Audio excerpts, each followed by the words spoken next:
Comment rompre avec son fiancé quand sa famille vous aime trop? J'étais assise en face de mon fiancé à la table à manger de ses parents, fixant la bague de fiançailles à mon doigt pendant que sa mère énumérait des options de lieu de réception depuis la cuisine. La bague me semblait être un poids dont je ne pouvais pas me défaire, un rappel constant du mensonge que je vivais chaque jour. Que penses-tu de Riverside Gardens, a lancé Ryan, sans même lever les yeux de son téléphone où il parcourait des sites de mariage. Maman dit qu'ils ont une disponibilité en octobre. J'ai fait tourner la bague autour de mon doigt.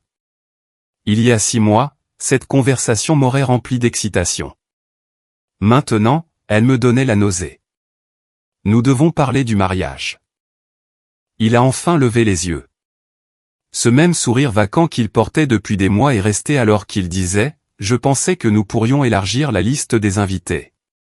Papa veut inviter tout son bureau. » De nous? Les mots semblaient étrangers dans ma bouche. Du fait que nous sommes tous les deux misérables et que nous faisons semblant de ne pas l'être. Le téléphone de Ryan a claqué contre la table. De quoi parles-tu? Je parle du fait que tu ne m'as pas touché à moins que quelqu'un ne nous regarde. Je parle du fait que nous discutons comme des étrangers et que nous dormons chacun de notre côté du lit comme si nous avions peur l'un de l'autre. Ma voix montait, mais je ne pouvais pas m'arrêter. Je parle du fait que tes parents planifient tout notre mariage alors que nous sommes assis ici comme des mannequins. Baisse d'un ton, a-t-il sifflé, ses yeux se tournant vers la cuisine où sa mère bavardait toujours sur les centres de table. Ils vont entendre. Peut-être qu'ils le devraient. J'ai retiré la bague de mon doigt et l'ai posée sur la table entre nous. Elle a produit un petit clic contre le bois. Peut-être qu'ils devraient savoir que leur fils parfait a fait sa demande parce qu'il était fatigué qu'il lui demande quand il allait se poser à chaque dîner de fête. Son visage s'est vidé de ses couleurs. Ce n'est pas pour ça. C'est exactement pour ça. Je me suis penché en avant, ma voix retombant à un murmure. Tu as fait ta demande parce que tu pensais que tu étais censé le faire. J'ai dit oui parce que je pensais t'aimer, mais ce n'est pas le cas, Ryan. Pas depuis des mois. La cuisine est devenue silencieuse. Trop silencieuse. La voix de sa mère s'était arrêtée au milieu d'une phrase sur les compositions florales.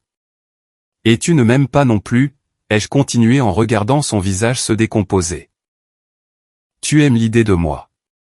Tu aimes la façon dont ta famille pense que nous sommes parfaits ensemble, mais tu ne m'aimes pas. Ce n'est pas vrai, a-t-il dit, mais sa voix était creuse. Quand est-ce que tu m'as embrassé pour la dernière fois sans public?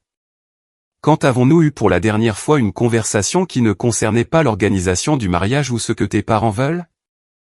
J'ai désigné la bague posée entre nous. Quand m'as-tu regardé pour la dernière fois en ressentant autre chose qu'une obligation, chérie? Sa mère est apparue dans l'encadrement de la porte, le visage brillant d'anticipation. Nous discutions juste de la dégustation du gâteau le week-end prochain. 3 étages ou 4? Elle s'est arrêtée net en voyant la bague sur la table. Son sourire a vacillé, la confusion traversant ses traits alors qu'elle détaillait nos visages. Que se passe-t-il? Son père l'a rejointe, tous deux s'entassant dans l'entrée comme s'ils avaient peur de s'approcher. J'ai regardé Ryan, attendant qu'il dise quelque chose, n'importe quoi. Mais il restait assis là, fixant la bague comme si c'était une bombe prête à exploser. Nous ne pouvons pas faire ça, ai-je fini par dire, ma voix à peine audible. Les fiançailles, le mariage, rien de tout cela. Le silence qui a suivi était étouffant. La main de sa mère a volé à sa poitrine. Le visage de son père s'est relâché sous le choc. Mais vous êtes parfaits l'un pour l'autre, a chuchoté sa mère, les larmes aux yeux. Tout le monde le dit. Tu es comme la fille que je n'ai jamais eue. C'est là que le poids réel de ce que je faisais m'a frappé. Je ne faisais pas que rompre avec Ryan. J'étais en train de briser le rêve que sa famille avait construit autour de nous, de détruire l'avenir qu'ils avaient déjà tracé dans leurs esprits, d'écraser l'espoir qu'ils avaient investi dans notre relation. Et Ryan me regardait comme si je venais de déchirer son monde entier. Ma chérie, prenons juste une grande inspiration, a dit sa mère en entrant dans la pièce comme si elle s'approchait d'un animal sauvage. Le stress du mariage est tout à fait normal. Tous les couples passent par là. J'ai regardé ses yeux faire la navette entre la bague sur la table et nos visages, essayant clairement de reconstituer ce dans quoi elle venait de tomber. Son père flottait derrière elle, se tordant les mains. Ce n'est pas le stress du mariage, ai-je dit calmement. C'est nous qui réalisons que nous ne sommes pas faits pour être ensemble. Ne dis pas ça. La voix de sa mère s'est brisée. Elle s'est approchée, tendant la main vers la bague. Vous êtes parfaits l'un pour l'autre. Tout le monde le voit. Vos amis, notre famille, même les inconnus commentent à quel point vous êtes merveilleux ensemble. Ryan a enfin retrouvé sa voix. Maman, peut-être que nous devrions. Non, a-t-elle dit en levant la main, l'arrêtant au milieu de sa phrase. Je vous observe depuis 3 ans. J'ai vu à quel point vous vous rendez heureux. C'est juste de la peur avant le saut. Ce n'est pas de la peur quand on n'est pas heureux depuis des mois, ai-je dit, en regardant Ryan droit dans les yeux. Dis-leur. Dis-leur que nous ne nous parlons presque plus, sauf pour le mariage. Il a ouvert la bouche, puis l'a refermée. Le lâche ne pouvait même pas me soutenir quand c'était crucial. Tu vois. Sa mère a souri triomphalement.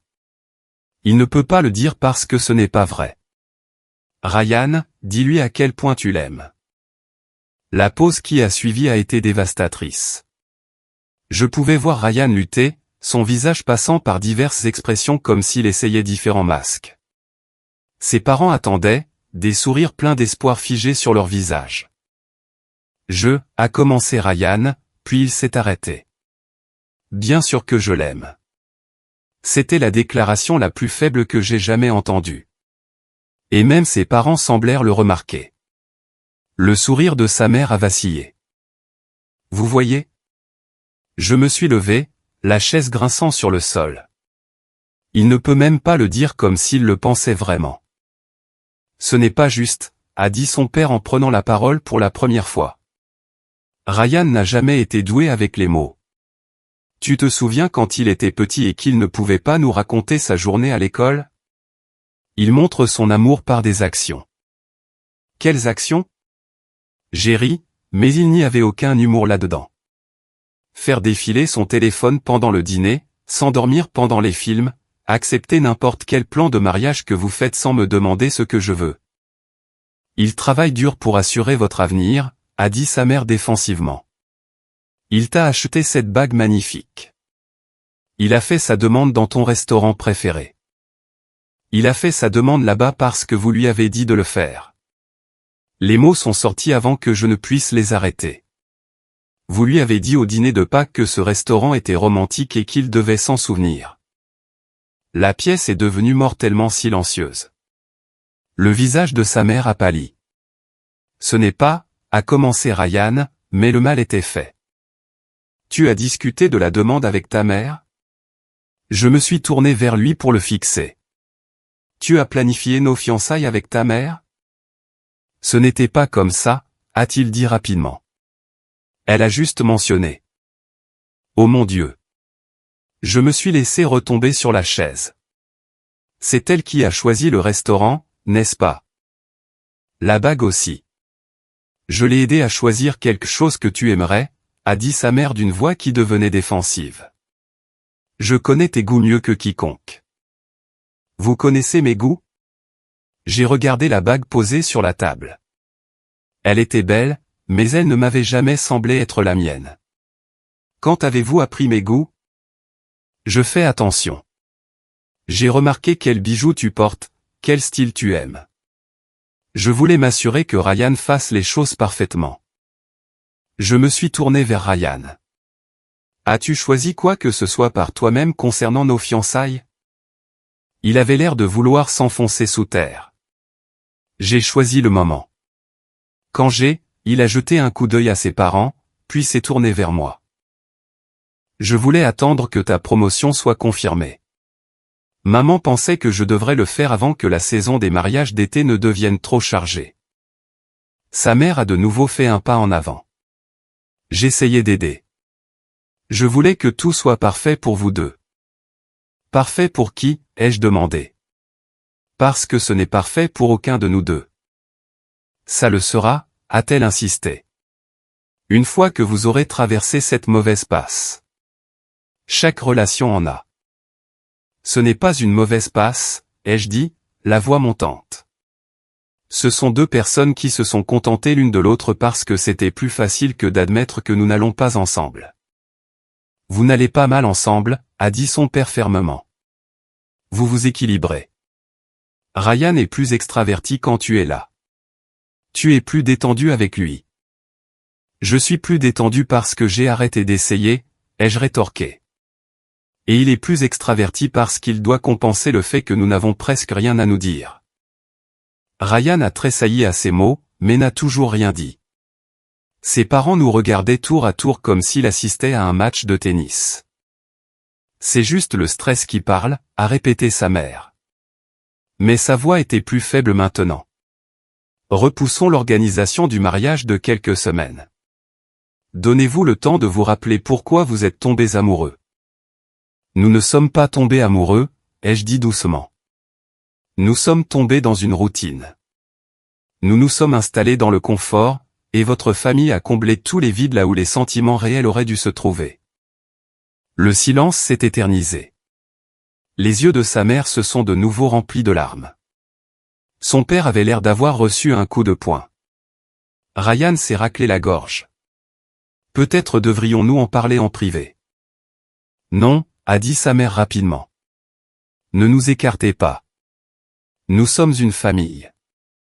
Nous pouvons traverser cela ensemble. Mais je pouvais le voir dans ses yeux. Pour la première fois, le doute s'installait. Elle commençait à voir ce que j'essayais de leur dire. Nous n'étions pas le couple parfait qu'elle imaginait. Nous étions deux personnes agissant par automatisme pendant que sa famille nous encourageait depuis la ligne de touche. 3 jours plus tard, la mère de Ryan m'a appelé au travail. J'ai réfléchi à notre conversation, a-t-elle dit, sa voix soigneusement contrôlée. Je veux que tu saches que quoi que vous traversiez, nous sommes là pour vous. Je suis sorti de mon bureau pour aller dans le couloir. J'apprécie cela, mais... J'ai fait des réservations pour dîner pour nous 4 ce soir. Ce petit restaurant italien que tu aimes tant. Nous devons discuter de tout cela en famille. Famille. Le mot m'a noué l'estomac. Je ne pense pas que ce soit une bonne idée. Bêtise. La communication est le fondement de toute relation solide. J'ai appris cela de mon propre conseiller conjugal il y a des années. Son ton devenait plus ferme. 19 heures, Ryan a déjà confirmé. Bien sûr qu'il l'avait fait. J'ai raccroché et je l'ai immédiatement appelé. Ta mère m'a tendu une embuscade pour un dîner ce soir. Je sais. Sa voix était plate. Elle m'a coincé aussi. Alors, quel est le plan? On va s'asseoir là et faire semblant que tout va bien? Je ne sais pas, il avait l'air épuisé. Peut-être devrions-nous juste faire avec pour l'instant. Faire avec quoi? Le mariage? Les fiançailles? Vivre un mensonge pour le reste de nos vies? C'est juste un dîner. Mais je savais que ce ne serait pas juste un dîner.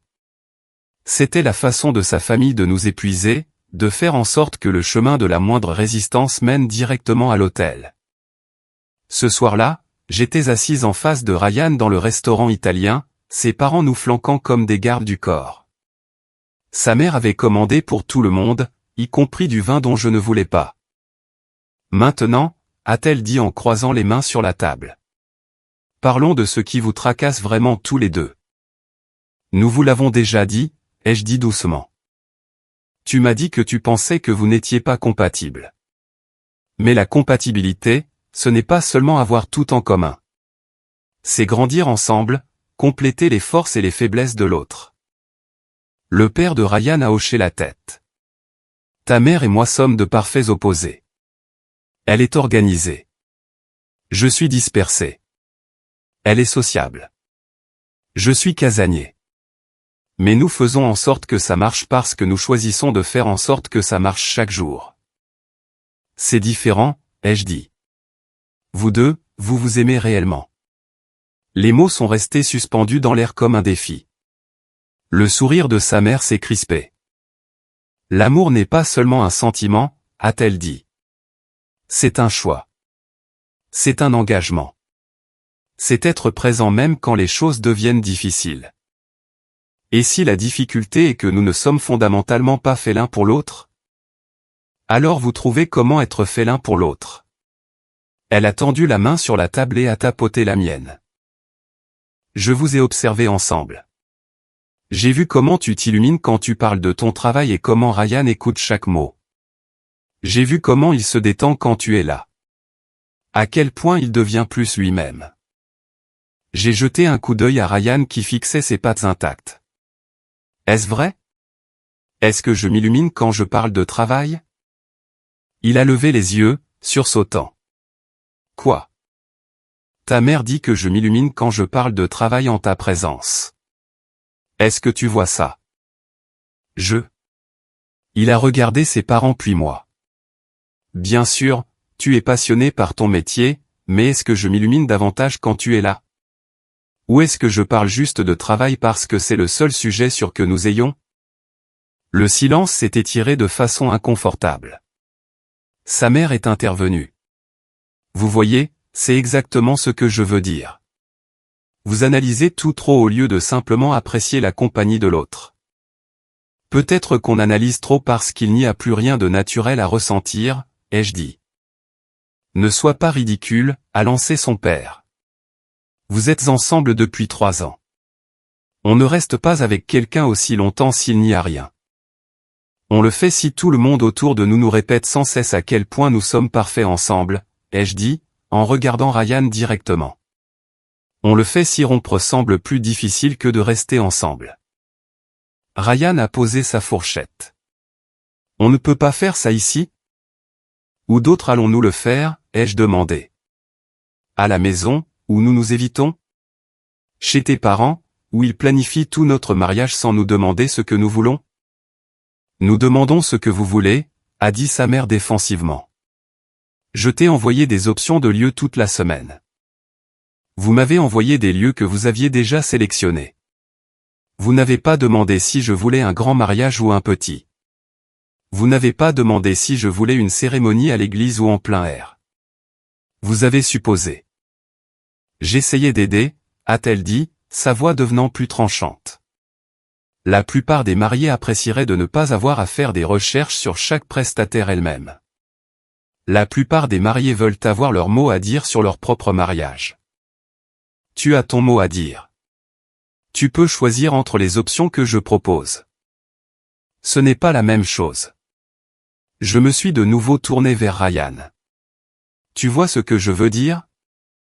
Même cette conversation porte sur ce que tes parents veulent, pas sur ce que nous voulons. Il avait l'air misérable. Je veux juste que tout le monde soit heureux. Et toi, ai-je insisté. Qu'est-ce que tu veux? Je veux, il s'est arrêté, regardant autour de la table les visages impatients de ses parents. Je veux que nous marchions. Ce n'est pas la même chose que de me vouloir, moi, ai-je dit doucement. Sa mère a frappé la table de sa main, faisant sauter les verres de vin. Ça suffit. Vous êtes tous les deux dramatiques et égoïstes. Chaque couple a des doutes. Chaque couple traverse des mauvaises passes. Mais on ne jette pas 3 ans et un avenir ensemble parce qu'on a une crise philosophique sur la compatibilité. Ce n'est pas philosophique, ai-je dit. C'est pratique. Nous n'apprécions plus la compagnie de l'autre. Parce que vous n'essayez pas, a-t-elle rétorqué. Quand avez-vous fait quelque chose de plaisant ensemble pour la dernière fois? Quand avez-vous eu un vrai rendez-vous galant pour la dernière fois? J'y ai réfléchi. Nous allions régulièrement dîner, mais c'était toujours avec sa famille ou ses amis. Nous regardions des films, mais Ryan s'endormait généralement à la moitié. Nous faisions des courses ensemble le week-end, mais cela ressemblait plus à de la colocation qu'à de l'amour. Nous faisons des choses ensemble, a dit Ryan faiblement. Comme quoi, ai-je demandé. On va faire les courses au supermarché. Ce n'est pas un rendez-vous, Ryan. C'est une corvée. Sa mère s'est penchée en avant. Vous voyez, c'est exactement ce dont je parle. Vous avez laissé votre relation devenir une routine au lieu de la nourrir. Mais c'est réparable. Vous avez juste besoin de faire plus d'efforts. Et si nous ne voulons pas faire ces efforts? La question m'a échappé avant que je ne puisse l'arrêter. La table est devenue complètement silencieuse. Son père a posé son verre de vin avec un léger tintement. Alors vous abandonnez trop facilement, a dit sa mère, mais sa voix avait perdu un peu de sa conviction. J'ai regardé Ryan. Il fixait ses mains. Ses épaules étaient affaissées par la défaite. Est-ce que nous abandonnons trop facilement, lui ai-je demandé directement. Il n'a pas répondu pendant un long moment. Quand il a enfin levé les yeux, son regard était fatigué. Je ne sais plus, a-t-il dit doucement. Sincèrement, je ne sais pas. Les catalogues de robes ont commencé à arriver le lendemain matin. Je les ai trouvés sur le pas de ma porte en partant travailler. 3 colis épais enveloppés dans du papier de soie avec un mot de sa mère, j'ai vu ça et j'ai pensé à toi. J'ai hâte d'aller faire du shopping ensemble. Bisous, ta future belle-maman. Future belle-maman. L'expression m'a donné envie de jeter les colis à la poubelle, mais je savais qu'elle m'en parlerait. Elle posait toujours des questions sur tout. Au moment où je suis arrivé à mon bureau, elle m'avait déjà envoyé 2 SMS pour fixer un rendez-vous d'essayage et un autre pour les parfums du gâteau. Mon téléphone a encore vibré pendant ma réunion matinale, papa veut ajouter ses copains de golf à la liste des invités. Ça fait 20 personnes de plus. Ce mariage sera plus grand que le mien. J'ai fixé le message. Nous n'avions même pas confirmé que nous étions toujours fiancés et elle élargissait notre liste d'invités. J'ai appelé Ryan pendant ma pause déjeuner. As-tu vu les messages de ta mère? Lesquels? Il avait l'air fatigué. Elle m'écrit depuis ce matin pour les centres de table. Elle veut ajouter les copains de golf de ton père à notre liste d'invités. D'accord. D'accord? C'est tout ce que tu as à dire? Qu'est-ce que tu veux que je dise? Elle est excitée. Elle veut inclure tout le monde. Elle veut inclure des gens que nous n'avons jamais rencontrés à notre mariage, des gens qui ne savent probablement même pas que nous sommes fiancés. Ils savent. Papa. C'est suffisant pour maman. Je me suis assise dans ma voiture sur le parking, regardant les gens passer avec leur vie normale et leurs problèmes normaux. Ryan, te rends-tu compte de ce qui se passe ici? Que veux-tu dire? Tes parents planifient tout notre mariage sans nous. Ils ont choisi le lieu, la date, les fleurs, le gâteau, et maintenant la liste des invités. Quelle est exactement notre contribution à tout cela, à part être présent? Nous contribuons en étant le couple qui se marie. Mais est-ce le cas? Allons-nous vraiment nous marier, ou suivons-nous simplement ce qu'ils veulent parce que c'est plus facile que de les combattre? La ligne est restée silencieuse si longtemps que j'ai cru qu'il avait raccroché. Je ne veux pas avoir cette conversation maintenant, a-t-il fini par dire. Quand veux-tu la voir? À l'hôtel? Je dois y aller. Je suis en réunion. Il n'était pas en réunion, j'entendais sa télé en arrière-plan. Ce soir-là, sa mère a appelé pendant que je faisais chauffer des restes. J'espère que tu as reçu les catalogues de robes. J'ai marqué mes préférés. Oh, et j'ai parlé à ma sœur pour les fleurs.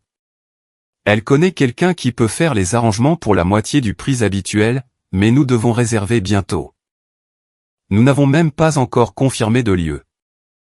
C'est de cela que je voulais te parler. Je suis passé devant Riverside Gardens aujourd'hui, et c'est absolument parfait. Le coordinateur a dit que si nous versions un acompte cette semaine, il pouvait nous réserver la date en octobre. Et si nous voulons une autre date? Octobre est parfait. Pas trop chaud, pas trop froid, et toutes les couleurs d'automne seront magnifiques sur les photos. De plus, cela nous donne assez de temps pour tout planifier correctement. Et si nous voulons un autre lieu? Elle a ri. Ma chérie, j'ai assisté à des centaines de mariages. Crois-moi, Riverside Gardens est exactement ce qu'il te faut. Ils ont ces magnifiques arches en pierre que tu m'as montrées sur Pinterest. Je ne lui avais jamais rien montré sur Pinterest. Je n'avais même pas de tableau Pinterest de mariage. Est-ce que Ryan est d'accord avec ça? Bien sûr. Il a dit que tout ce qui te rendait heureuse le rendait heureux. N'est-ce pas adorable? C'était la réponse standard de Ryan pour tout ce qui te rend heureuse. Ça semblait romantique, mais c'était juste sa façon d'éviter de prendre la moindre décision. J'ai besoin d'y réfléchir. Qu'y a-t-il à réfléchir? C'est parfait. Je vais verser la compte demain matin. S'il vous plaît, ne faites pas ça sans nous en parler d'abord. Ma chérie, les lieux se réservent vite. Si nous attendons, nous le perdrons au profit d'un autre couple. Après avoir raccroché, j'ai immédiatement appelé Ryan. Ta mère va verser un acompte pour Riverside Gardens demain. D'accord. As-tu accepté ce lieu? Elle a demandé si je l'aimais. J'ai dit que ça avait l'air joli.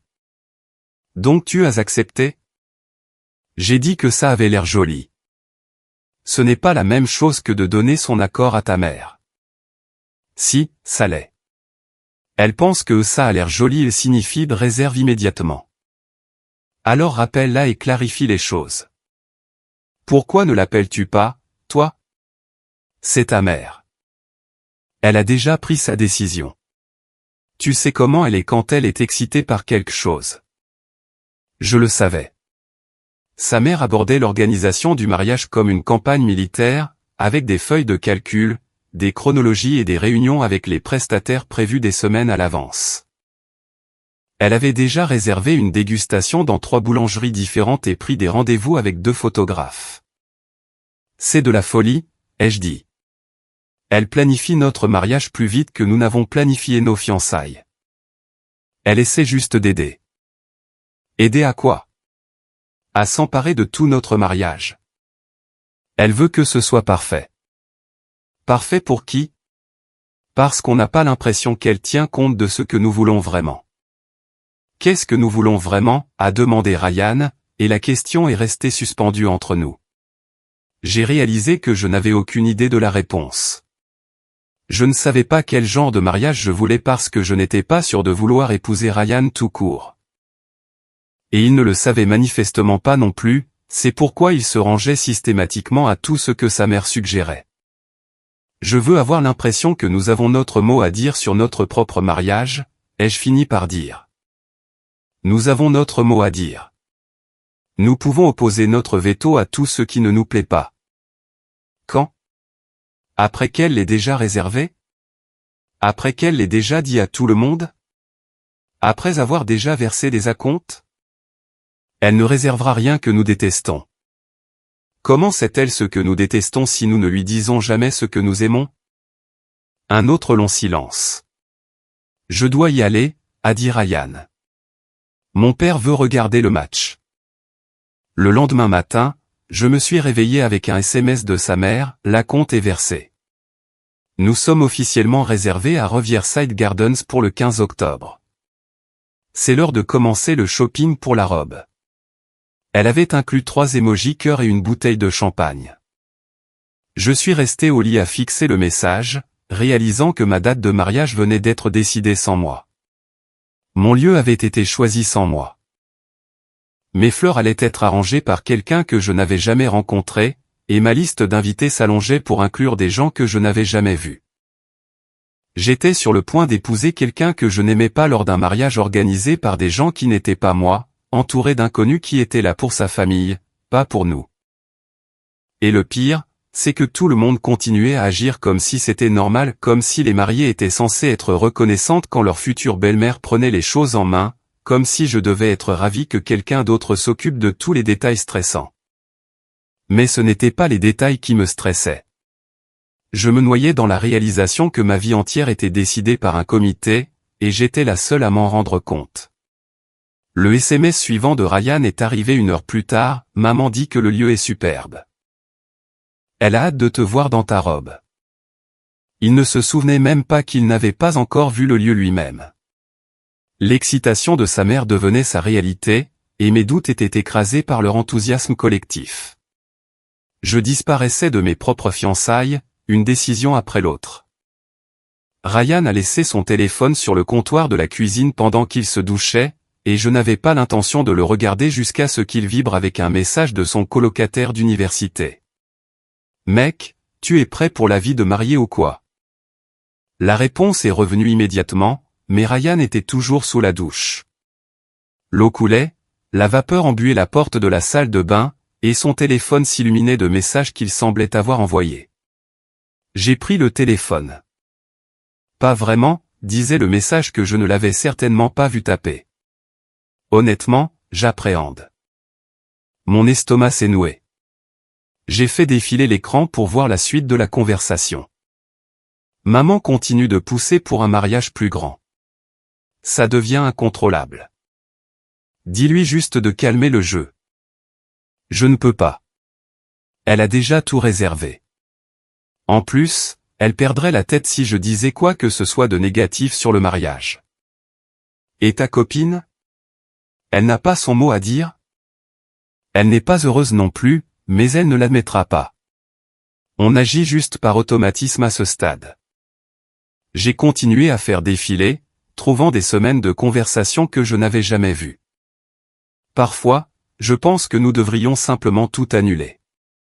Alors pourquoi ne le fais-tu pas? Parce que mes parents l'ont déjà dit à tout le monde. Ils ont versé des acomptes pour tout. Papa a déjà prévu son discours. Maman a acheté sa robe. Je ne peux pas tout détruire. Mec, ce n'est pas une raison pour se marier. Je sais, mais rompre semble impossible maintenant. Trop de gens sont investis. Mes mains tremblaient en remontant encore plus loin. Il y avait des messages s'étendant sur plusieurs mois. Je crois que je ne l'aime plus. Quand as-tu réalisé ça? Probablement vers l'époque où j'ai fait ma demande. Mais tout le monde était si excité et elle a dit oui. Et soudain, nous étions fiancés et planifions tout cet avenir. Je ne suis pas sûr de ce que je veux. C'est dur, mec. Le pire, c'est qu'elle marche aussi. On fait tous les deux semblant que c'est ce qu'on veut parce que c'est plus facile que d'admettre qu'on a fait une erreur. As-tu essayé de lui en parler? Qu'est-ce que je suis censé dire? Et, je ne t'aime pas, mais ma famille a déjà organisé notre mariage? Commence peut-être par ce que tu ressens. Elle sait que quelque chose ne va pas. On se parle à peine sauf pour le mariage. On ne dort même plus dans le même lit. On est comme des colocataires qui organisent une fête ensemble. Ça a l'air misérable. Ça l'est, mais je ne vois pas comment m'en sortir sans blesser tout le monde. J'ai entendu la douche s'arrêter et j'ai rapidement reposé le téléphone là où je l'avais trouvé. Ryan est sorti de la salle de bain quelques minutes plus tard, une serviette autour de la taille, l'air tout à fait normal. Et, a-t-il dit en attrapant son téléphone. Ma mère veut savoir si tu préfères les roses ou les pivoines pour les centres de table. Je l'ai fixé. Cet homme qui venait d'écrire à quel point il était malheureux, qu'il ne m'aimait plus, qu'il redoutait notre mariage, se tenait là à me poser des questions sur des fleurs. J'ai besoin d'air, ai-je dit, me dirigeant vers la porte. Où vas-tu? Faire une promenade. J'ai erré dans le quartier pendant 1 heure, repassant chaque message dans ma tête. Le soulagement était presque accablant. Je n'étais pas folle. Je n'étais pas la seule à me sentir piégée. Ryan était tout aussi malheureux que moi, tout aussi désespéré de s'échapper, tout aussi paralysé par les attentes de sa famille. Mais j'étais aussi en colère. Pendant que je restais éveillé la nuit à me demander si j'étais injuste, si j'abandonnais trop facilement, si je devais faire plus d'efforts. Lui, il envoyait des messages à ses amis sur à quel point il redoutait de m'épouser. Quand je suis revenu à l'appartement, Ryan était sur le canapé à regarder la télé. « Tu te sens mieux ?» a-t-il demandé sans lever les yeux. « Nous devons parler. »« De quoi ? » « Du fait que tu dis à tes amis que tu ne m'aimes plus. » La télécommande lui a échappé des mains et a claqué sur la table basse. Il s'est tourné vers moi, le visage blême. De quoi parles-tu? J'ai vu ton téléphone. J'ai vu tes messages avec Connor. Il est resté silencieux un long moment, me fixant comme s'il essayait de deviner tout ce que j'avais vu. Que as-tu lu? A-t-il fini par demander. Assez. Des mois de conversation sur à quel point tu es malheureux. Sur le fait que tu ne veux pas m'épouser. Sur le fait que tu ne fais ça que parce que tes parents seraient déçus. Tu as fouillé dans mon téléphone? Il a vibré pendant que tu étais sous la douche. J'ai cru que c'était important. Alors tu as décidé de lire mes conversations privées. Ne fais pas ça. J'ai levé la main. Ne transforme pas ça en un problème de vie privée alors que tu me mens depuis des mois. Il a baissé les yeux vers ses mains. Je ne mentais pas. Tu faisais semblant chaque jour, agissant comme si tout allait bien alors que tu écrivais à tes amis que tu redoutais de m'épouser. Je n'ai jamais dit que je redoutais de t'épouser.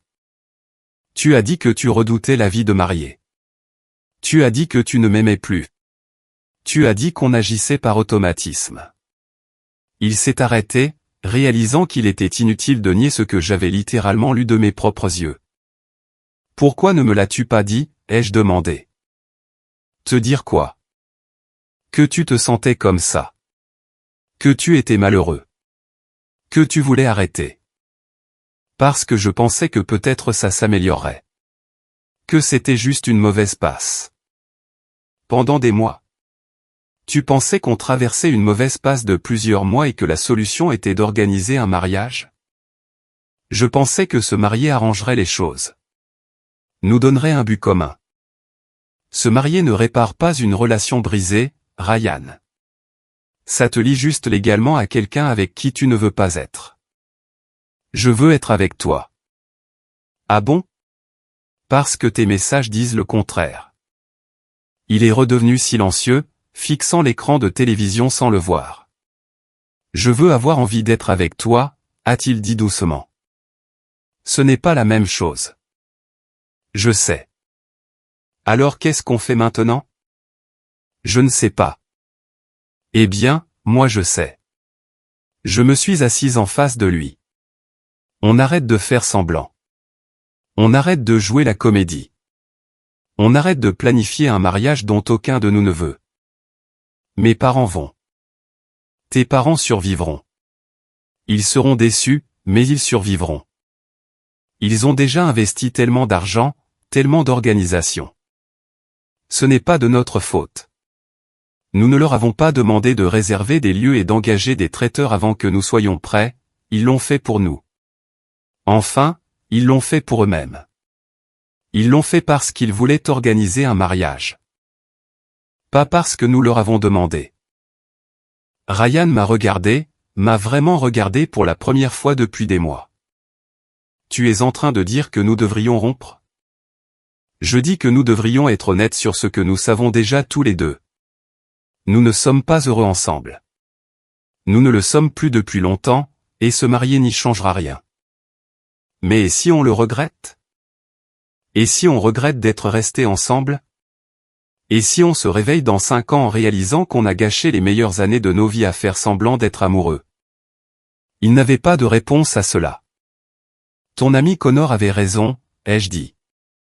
Avoir peur de décevoir les gens n'est pas une raison pour se marier. Alors qu'est-ce qu'on leur dit? On leur dit la vérité. Qui est quoi? Qu'on a réalisé qu'on n'est pas fait l'un pour l'autre. Qu'on veut des choses différentes. Qu'on préfère arrêter maintenant tant qu'on peut encore être amis plutôt que d'attendre de se détester. Ryan est resté silencieux un long moment, assimilant tout cela. Ils vont être si tristes, a-t-il fini par dire. Je sais. Ils vont demander pourquoi on ne leur a pas dit plus tôt. Et on leur dira qu'on essayait de comprendre les choses par nous-mêmes. Maman va pleurer, probablement. Papa va demander s'il y a quelque chose qu'il peut faire pour arranger ça, et tu lui diras que certaines choses ne peuvent pas être réparées. Elles peuvent seulement être acceptées. Il a hoché la tête lentement. Quand est-ce qu'on leur dit? Bientôt. Avant qu'il ne réserve quoi que ce soit d'autre. Avant que ça ne devienne encore plus énorme que ça ne l'est déjà. D'accord. Il m'a de nouveau regardé. Tu es sûr de toi? J'ai pensé à tous ces matins où je m'étais réveillé en souhaitant être ailleurs. À toutes ces conversations où nous n'avions plus rien à nous dire. À toutes ces nuits où nous nous étions couchés sans nous toucher. À toutes ces séances de planification de mariage où je m'étais senti comme une spectatrice de ma propre vie. J'en suis sûr, ai-je dit. Et toi? Oui, a-t-il dit. Et pour la première fois depuis des mois, il semblait sincère. J'en suis sûr. Nous avons appelé ses parents ce soir-là et leur avons demandé si nous pouvions passer pour discuter. Bien sûr, mes chéris, a dit sa mère, la voix pétillante d'excitation. Je viens de recevoir les échantillons d'invitation par la poste. Attendez de les voir. Ils sont absolument magnifiques. Ryan et moi nous sommes regardés à travers la table de la cuisine. Des échantillons d'invitation pour un mariage que nous étions sur le point d'annuler. On sera là dans 1 heure, a dit Ryan. Parfait. Je vais faire du café. Ton père sera ravi de vous montrer les photos de la visite du lieu. La visite du lieu. Encore une chose qu'ils avaient faite sans nous. Quand nous sommes arrivés dans leur allée, j'ai pu voir sa mère à travers la fenêtre du salon en train de disposer des papiers sur la table basse. Elle avait étalé les échantillons d'invitation en rangée nette, à côté de ce qui ressemblait à des contrats de prestataires et des albums photos. Elle prépare cette conversation depuis toute la journée, a dit Ryan doucement. Rappelle-toi ce qu'on a convenu, ai-je dit. On leur dit ensemble. On reste unis, d'accord? Mais dès que sa mère a ouvert la porte, j'ai vu le doute s'insinuer à nouveau sur son visage. Voilà mes beaux enfants, a-t-elle dit, nous serrons tous les deux dans une étreinte qui a duré trop longtemps. Entrez. Entrez. J'ai tellement de choses à vous montrer. Son père attendait dans le salon, souriant comme si c'était le matin de Noël. La table basse était couverte de documents de mariage, échantillons d'invitation, menus de traiteur, arrangements floraux imprimés sur Internet et albums photos épais du lieu de réception. Asseyez-vous, a dit sa mère en tapotant le canapé. Je ne sais même pas par où commencer. Le coordinateur du lieu a envoyé ces photos incroyables du mariage du week-end dernier. Regardez comme les arches en pierre sont belles avec des roses blanches. Elle m'a fourré un album photo sur les genoux. Les images étaient magnifiques, je devais l'admettre. Des pelouses vertes vallonnées, une architecture en pierre élégante, des guirlandes lumineuses suspendues entre les arbres. C'était exactement le genre de lieu de mariage que j'aurais choisi pour moi-même si j'avais planifié un mariage que je voulais vraiment. Et regardez ces options d'invitation, a-t-elle continué, les étalant sur la table. J'ai réduit le choix à ces 5 modèles. Celui-ci a les lettres en relief que tu disais aimer. Je n'avais jamais mentionné aimer les lettres en relief. Je ne savais même pas vraiment ce que c'était. Ryan s'est raclé la gorge. Maman, papa, on est venu pour vous parler de quelque chose d'important. Oh, bien, a dit son père en s'installant dans son fauteuil. Nous avons aussi des choses importantes à discuter. Le traiteur a besoin des chiffres définitifs d'ici vendredi prochain, et nous n'avons toujours pas tranché la question de l'orchestre ou du DJ. Ce n'est pas ce que nous voulions dire, a dit Ryan, sa voix devenant plus basse. Eh bien, quoi que ce soit, ça peut attendre 5 minutes, a dit sa mère en sortant un autre dossier. Vous devez voir les modèles de gâteaux. J'ai trouvé cette boulangerie incroyable qui fait du sur-mesure, ils peuvent recréer n'importe quel design. Elle a étalé une douzaine de photos de gâteaux de mariage élaborés. 3 étages, 4 étages, certains avec des fleurs en sucre complexe, d'autres avec des motifs géométriques, tous magnifiques. Tous totalement hors sujet. Maman, s'il te plaît, a dit Ryan. On doit vraiment. Oh, et j'allais oublier, a interrompu son père, se levant pour aller vers la bibliothèque. J'ai travaillé sur mon discours de père du marié. Je sais que c'est tôt, mais je voulais avoir votre avis. Il a sorti une feuille de papier pliée et s'est raclé la gorge de façon théâtrale. Non, papa, ne fais pas ça, a dit Ryan. Mais son père lisait déjà. Quand Ryan a ramené cette belle jeune femme à la maison pour dîner pour la première fois, j'ai su qu'elle était spéciale. La façon dont elle riait à mes blagues terribles. La façon dont elle aidait ta mère dans la cuisine sans qu'on lui demande. La façon dont elle faisait s'illuminer notre fils comme je ne l'avais pas vu depuis des années. J'avais l'impression de me noyer. Chaque mot prononcé par son père rendait cela plus difficile. Il ne faisait pas qu'organiser un mariage. Il créait une mythologie autour de notre relation.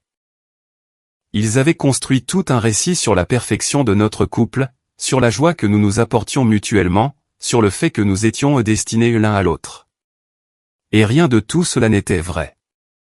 Je les observe ensemble depuis 3 ans maintenant, a continué son père.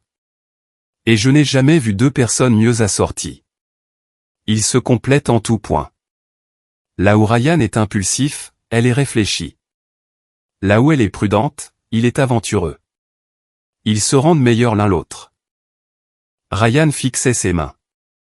Je pouvais le voir se recroqueviller sur lui-même à chaque mot. Papa, arrête, a-t-il dit doucement. J'ai presque fini, a dit son père en souriant. Le meilleur moment arrive. Non, s'il te plaît, arrête.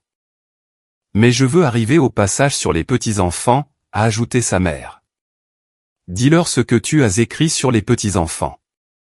Stop. La voix de Ryan était plus forte maintenant, et ses 2 parents l'ont regardé avec surprise. Qu'est-ce qui ne va pas, mon chéri, a demandé sa mère, posant les photos de gâteau. Ryan m'a regardé, les yeux écarquillés par la panique. Je pouvais le voir lutter, déchiré entre la vérité et le poids énorme de leurs attentes. Nous ne pouvons pas faire ça, a-t-il fini par dire. Ne pas faire quoi, a demandé son père, tenant toujours son discours. Le mariage, tout ça. Nous ne pouvons pas nous marier. Le silence qui a suivi était assourdissant. Le visage de sa mère est devenu totalement inexpressif. Son père a lentement replié son discours et s'est rassis. Que veux-tu dire par vous ne pouvez pas vous marier, a demandé sa mère, d'une voix minuscule. Nous voulons dire que nous ne voulons pas nous marier, ai-je dit, retrouvant ma voix. Nous avons réalisé que nous ne sommes pas faits l'un pour l'autre. Ce n'est pas vrai, a immédiatement dit sa mère. Vous êtes parfaits l'un pour l'autre. Tout le monde le dit. Qui le dit, a demandé Ryan. Tout le monde. Vos amis, nos amis, les gens à l'église, les voisins. Tous ceux qui vous voient ensemble savent que vous êtes faits pour être ensemble. Et si nous ne ressentons pas cela, ai-je demandé. Les sentiments changent, a dit son père en se penchant en avant. Les relations traversent des mauvaises passes. C'est normal. Ce n'est pas une mauvaise passe, a dit Ryan. C'est nous qui admettons que nous jouons la comédie depuis des mois parce qu'on ne savait pas comment vous dire qu'on n'était pas heureux. Les yeux de sa mère se sont remplis de larmes. Mais vous aviez l'air si heureux à Noël, à Pâques, à votre fête de fiançailles. Vous étiez rayonnant. Nous étions en représentation, ai-je dit doucement. Pour vous, parce qu'on savait à quel point cela comptait pour vous. Ne dis pas ça, a-t-elle dit, la voix brisée. Ne dis pas que vous étiez en représentation. Cela rend tout faux. Tout n'était pas faux, a dit Ryan rapidement. Nous tenons l'un à l'autre. Ce sera toujours le cas. Mais nous ne sommes plus amoureux. Vous pouvez retomber amoureux, a dit son père avec désespoir. Vous pouvez y travailler. Vous pouvez aller voir un conseiller. Nous ne voulons pas y travailler, ai-je dit. C'est ce que nous essayons de vous dire. Nous voulons tous les deux des choses différentes. Nous voulons tous les deux être avec des personnes différentes. Quelle personne différente, a demandé sa mère d'un ton sec. Y a-t-il quelqu'un d'autre? Non, avons-nous répondu simultanément. Alors je ne comprends pas, a-t-elle poursuivi. S'il n'y a personne d'autre, si vous tenez l'un à l'autre, si vous êtes ensemble depuis 3 ans, pourquoi gâcher tout cela? Parce que tenir à quelqu'un n'est pas la même chose que d'être amoureux, ai-je dit. Parce que 3 ans à être bien ne valent pas une vie entière à être heureux. Le confort est sous-estimé, a dit son père. La passion s'estompe. Le confort dure. Mais nous ne sommes même plus dans le confort, a dit Ryan. On s'évite. On n'a plus rien à se dire. On n'apprécie plus de passer du temps ensemble à moins qu'il n'y ait d'autres personnes autour. C'est juste de l'habitude, a dit sa mère. Tous les couples de longue date passent par là. Est-ce que papa et vous vous évitez, ai-je demandé. Est-ce que vous n'avez plus rien à vous dire? Est-ce que vous vous couchez chaque soir en souhaitant être ailleurs? Ses parents se sont regardés, un long regard qui en disait plus que les mots. C'est différent, a dit sa mère faiblement. En quoi est-ce différent? Nous sommes mariés depuis 35 ans. Nous avons appris à faire en sorte que ça marche. Vous avez appris à faire en sorte que ça marche parce que vous vouliez que ça marche, a dit Ryan. Parce que vous vous aimez. Nous ne voulons pas faire en sorte que ça marche. Vous avez juste peur, a dit son père. Le mariage est un engagement important. Il est naturel d'avoir des doutes. Ce ne sont pas des doutes, ai-je dit. Ce sont des prises de conscience. Nous avons réalisé que nous ne sommes pas compatibles. Nous avons réalisé que nous voulons des choses différentes de la vie. Nous avons réalisé que nous restions ensemble parce que c'était plus facile que d'admettre qu'on s'était trompé. Quelle erreur, a demandé sa mère. Se fiancer alors qu'on n'était pas prêt. Dire oui à un mariage dont on ne voulait pas vraiment. Laisser l'excitation de tout le monde nous porter alors qu'on aurait dû être honnête sur nos sentiments. Donc c'est notre faute, a demandé son père.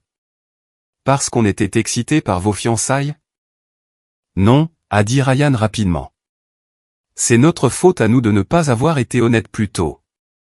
C'est notre faute d'avoir laissé les choses aller aussi loin. Jusqu'où, a demandé sa mère, désignant tout le matériel de mariage étalé sur la table basse, les acomptes, les réservations, les invitations qu'on s'apprêtait à commander. Tout cela, ai-je dit. Nous sommes désolés. Nous savons que vous y avez investi du temps, de l'argent et de l'énergie, et nous sommes désolés. Le désolé ne nous rendra pas nos acomptes, a dit son père. Et pour la première fois, il y avait de la colère dans sa voix. On vous remboursera, a dit Ryan. Quoi que vous ayez dépensé, on vous remboursera. Ce n'est pas une question d'argent, a dit sa mère, les larmes coulant maintenant sur son visage. C'est tout. L'avenir qu'on avait prévu, la famille qu'on allait être, les petits-enfants. Vous ferez toujours partie de la famille, ai-je dit. Juste pas de la façon dont vous l'attendiez. Non, a-t-elle dit, la voix amère désormais. Vous allez vous séparer, refaire votre vie, trouver d'autres personnes, et nous serons des étrangers. C'est comme ça que ça se passe. Ça ne doit pas forcément se passer comme ça, a dit Ryan. Si, a dit son père platement. Tu penses pouvoir briser le cœur de notre fils et continuer à venir au dîner du dimanche comme si de rien n'était. Je ne brise pas son cœur, ai-je dit. Il ne veut pas m'épouser non plus. Les deux parents se sont tournés vers Ryan, attendant qu'il démente. Elle a raison, a-t-il dit doucement. Je ne veux pas me marier. Je ne le veux plus depuis des mois. Alors pourquoi n'as-tu rien dit, a exigé sa mère. Parce que je savais que cela arriverait. Je savais que vous seriez dévastés. Je savais que vous essaieriez de tout arranger. De nous convaincre de rester ensemble. D'essayer de nous faire culpabiliser d'avoir changé d'avis. On n'essaie pas de te faire culpabiliser, a dit son père. Si, vous le faites, a dit Ryan, sa voix s'affermissant. Vous parlez d'acompte et de petits-enfants et de votre dévastation. Vous ramenez tout à vous au lieu de penser à ce qui est le mieux pour nous. Ce qui est le mieux pour toi, c'est d'être avec quelqu'un qui t'aime, a dit sa mère. Elle m'aime, a dit Ryan en me regardant. Et je l'aime, juste pas de la façon dont on est censé aimer la personne qu'on épouse. Pour la première fois depuis le début de la discussion, ses parents semblèrent réellement entendre ce que nous disions. La tension a quitté les épaules de sa mère. Son père a reposé les papiers qu'il serrait. « Vous en êtes tous les deux certains ?» a demandé son père doucement. « Nous en sommes certains » ai-je dit. « Et rien de ce que nous pourrions dire ne vous fera changer d'avis. »« Non » a dit Ryan. « Rien. » Sa mère a essuyé ses yeux et a regardé tout le matériel de mariage éparpillé sur la table basse, les échantillons d'invitation, les photos du lieu, les modèles de gâteaux, le discours sur les petits-enfants qui n'existeraient jamais. « Je voulais juste que vous soyez heureux tous les deux » a-t-elle dit. « Nous le savons » ai-je dit. « Et c'est comme ça que nous serons heureux en étant honnêtes sur ce que nous voulons. »« J'ai besoin de temps pour digérer tout ça » a dit son père, se levant pour aller vers la cuisine. Sa mère a commencé à rassembler les papiers, ses mouvements mécaniques et vaincus. « Je suis désolé, maman » a dit Ryan. « Je sais, mon chéri » a-t-elle dit sans lever les yeux. « Je sais. » Nous sommes restés assis dans la voiture de Ryan devant la maison de ses parents pendant 10 minutes avant que l'un de nous ne parle. « C'était affreux » a-t-il dit enfin. « C'était nécessaire. Ma mère ne nous le pardonnera jamais. »« Si. Ça prendra juste du temps. » Ryan a démarré le moteur mais n'a pas enclenché la vitesse. « Tu penses qu'on a bien fait ?» J'ai regardé la maison. Les lumières du salon étaient toujours allumées, et je pouvais voir ses parents bouger à l'intérieur, probablement en train de ranger tout ce matériel de mariage que nous venions de rendre obsolète. « Oui » ai-je dit. « On a bien fait. Même si on les a blessés, et surtout parce qu'on les a blessés. Si on était allé jusqu'au bout, on leur aurait fait encore plus de mal plus tard, et on se serait fait du mal à nous-mêmes. » Il a hoché la tête et est sorti de l'allée. Nous avons conduit en silence jusqu'à mon immeuble. « Alors, que se passe-t-il maintenant » a-t-il demandé alors que je détachais ma ceinture. « Maintenant, on trouve comment rester amis, comment démêler nos vies, comment aller de l'avant. Tu penses qu'on peut faire ça ?» Je l'ai regardé, je l'ai vraiment regardé, et pour la première fois depuis des mois, j'ai ressenti une affection sincère au lieu d'une obligation. « Oui » ai-je dit. « Je pense qu'on peut. » Je suis descendu de voiture et j'ai marché vers mon immeuble, mon annulaire me semblant étrange et léger sans le poids que j'avais porté si longtemps. Derrière moi, j'ai entendu Ryan s'éloigner en voiture, rentrant probablement chez lui dans son appartement vide pour digérer ce que nous venions de faire. Quand je suis entré chez moi, je me suis assise sur mon canapé et j'ai sorti mon téléphone. J'avais 3 appels manqués de sa mère et un SMS, « J'espère que vous êtes heureux tous les deux. » Je ne savais pas si elle était sarcastique ou sincère, mais de toute façon, la réponse était la même. Pour la première fois depuis des mois, je l'étais. Merci d'avoir regardé. N'oubliez pas de vous abonner, de liker et de dire quel passage vous avez préféré en commentaire. On se voit dans la prochaine vidéo.